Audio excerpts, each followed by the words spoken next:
My name is Turbo T Double, and this is my story.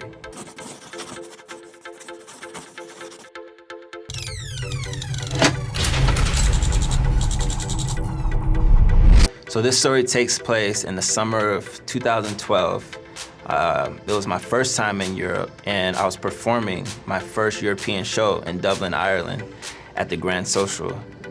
And I was out there with a few of my friends, and we were walking down Grafton Street, one of the popular shopping centers.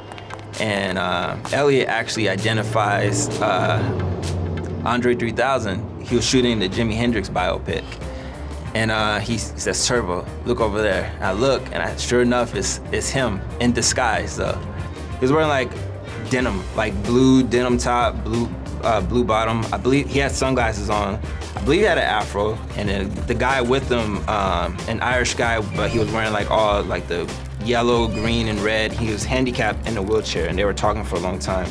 The last thing I want to do is ruin his disguise, so I just stood there for a moment, because I'm a big fan of Andre 3000, big fan of Alcaraz. I just breathed, and then I heard some music nearby, and it stopped.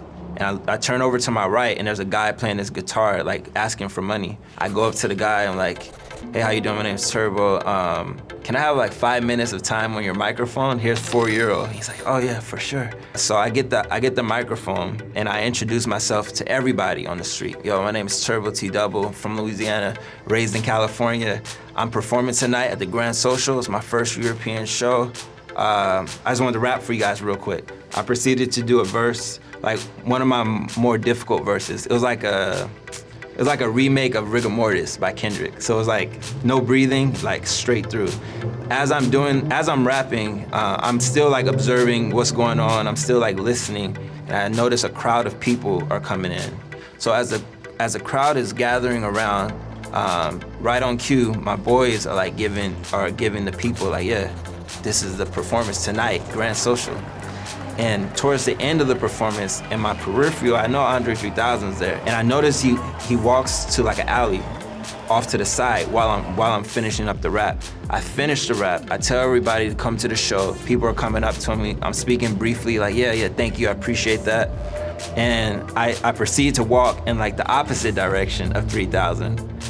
Because in my mind, that was mission accomplished. I was able to rap in the presence of a legend. That's all I really asked for. That's all I wanted to do. I didn't have to be yo man, can you sign me or anything like this.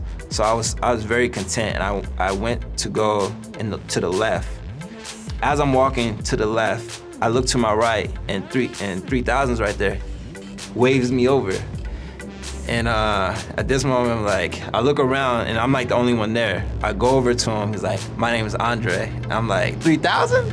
I said it in the same tone as Big Boy did on the Hey Ya video on the beginning. He's like, 3000? We didn't come over here for nothing. So I was like, 3000? He's like, yeah. I was like, man, my name is Turbo, big fan. And he proceeds to say yeah, I know, I was listening. We were over here listening to you rap. We were really good. I was like, man, that meant so much. That moment meant so much to me.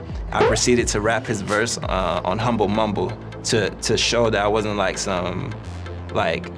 was an actual fan, two Democratic Republic, fuck it, we chicken nugget. We dip in your sauce like mop and bucket. Blue collar scholars who take $1 and wipe their ass with it. You living for the lotto, never hit it. After I said that, he finished the rest of the verse. That was one of my most important moments in life. The best part though was what happened next when he asked me what I was doing there. We had a good laugh after that and everything. And I told him I'm out here trying to perform music. I have CDs. He told me that he was out there shooting a movie to Jimi Hendrix. He was like, you should be in it. I'm like, all right, that sounds like a good plan. I'll be in it. That's all I told him. Anyway, long story short, I ended up being an extra in the Jimi Hendrix film, All This By My Side. And I was able to speak to the director, John Ridley, and last year I saw it at the LA Film Festival. So it was there's a scene at the end, well, I'm not gonna spoil the movie, but there's a scene where if I'm watching it with you, I could be like, that's me right there. But the scene lasts for 15 seconds. If you actually believe what I'm saying, you'll be like, that is you right there, What did you learn from this story? I learned that dreams can come true. Yeah, dreams can come true.